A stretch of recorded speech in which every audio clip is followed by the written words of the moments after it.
राम राम भाई, सारन है study vlog में आप लोगों का स्वागत है। ऐसे हो मेरे सारे भाई।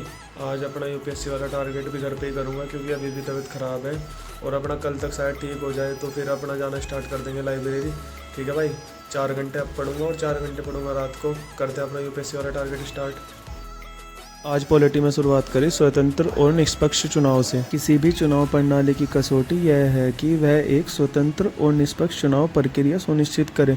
यदि हम लोकतंत्र को एक ही जमीनी हकीकत बनाना चाहते हैं तो यह जरूरी है कि चुनाव प्रणाली निष्पक्ष और पारदर्शी हो। के बाद पढ़ा सार्वभौमिक वयस्क अधिकार और चुनाव लड़ने का अधिकार। आंतरिक चुनावों में देश के सभी वयस्क नागरिकों को चुनाव में वोट देने का अधिकार होना जरूरी है।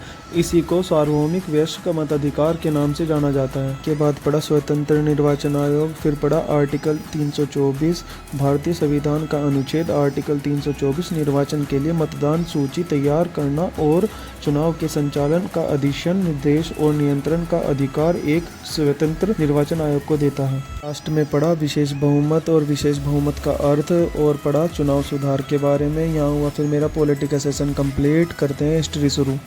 आज हिस्ट्री में शुरुआत करी अखिल भारतीय किसान सभा से। इस सभा की स्थापना अप्रैल 1936 में लखनऊ में की गई थी।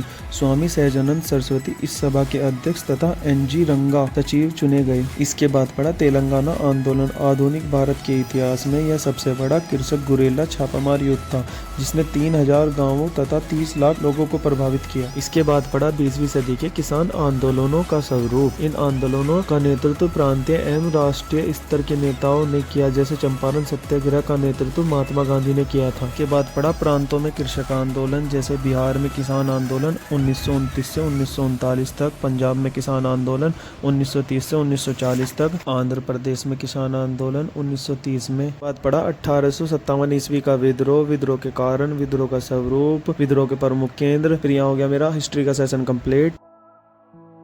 भाई 4 घंटे सुबह स्टडी कर ली थी और 4 घंटे करता हूँ अब बज रहे हैं 8:30। करते हैं शुरू।